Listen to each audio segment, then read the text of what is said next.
we just wrapped up with the Overland Park Boat Show. Yeah, and boy, that was a huge success. So the reports are in. More than 8,000 people went to that Overland Park Convention Center last weekend, annual Overland Park Boat Show, organized by the Lake of the Ozarks Marine Dealers Association. Of course, reports show that a higher number of attendees this year than they've had in the last decade, right? So the count was 8,436, which was through the roof. Marine Max staff member noted, the supply shortage the last few years fueled that buying frenzy of boats. And so they're saying that's kind of settled down since the inventory is up now. Boat dealers have a much, much bigger inventory. So the buying craze has kind of died down, but the interest is still there. Yeah. People still really, really fired up about boating and everything. And apparently they're saying one of the most exciting new technology things with the boats is the joystick, right? Apparently, you can, it's not just a throttle now. You can joystick it around, I guess. I've never had a boat with a joystick. So they've had joysticks. What makes this new is Mercury released the first ever joystick that can be used on a single engine pontoon. There you go. So that's what makes it cool. So now you essentially have a throttle on a single engine tri-tune out there. It's like, what's next? I like that, man. Absolutely. That'd be kind of cool, right? And so you look at those numbers, attendance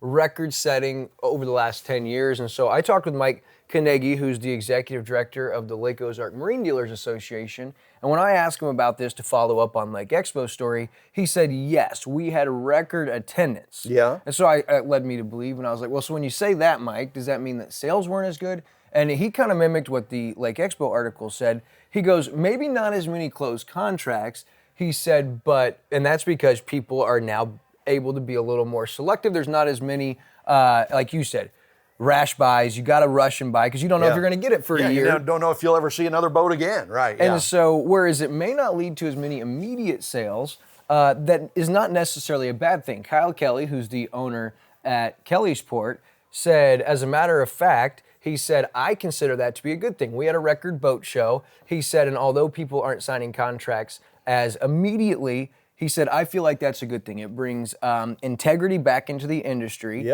will allow people to be a little more savvy with their decisions. And he said that here is a figure in the RV, power sports, and boating industry that through the last 2 years of COVID, of 10 people interested in buying a boat during those pandemic years, only 4 of those 10 actually bought or ended up making a purchase and having it delivered, meaning there's still 6 of those 10 out there. And with the record attendance, it only means that interest in boating around the Lake of the Ozarks is at an all-time high. And Kyle also said that the national feel is the exact same thing, that anything with power sports, high engines, RV, ATV, and especially boats are going to be massive. And like he said, manufacturers have opened back up slots, so they know they're going to have boats delivered at a reasonable time.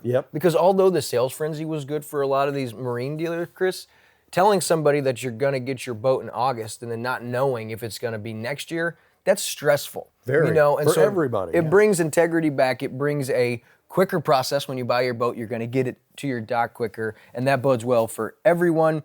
And Kyle says they're still getting a decent amount of backlog for boats. And although they might have anticipated this big bubble burst, he's not really seeing it, and he doesn't anticipate that it's going to come. So all things point towards it being another record-setting boat season at the Lake of the Ozarks. And of course, they've also got the St. Charles Boat Show next weekend, and that's a big one, which they said they plan on going gangbusters and having another record-setting show. Yeah, that's the February 23rd through the 26th. So that coming right up. If you missed the first one, want to go to this one, that's where you go at St. Charles.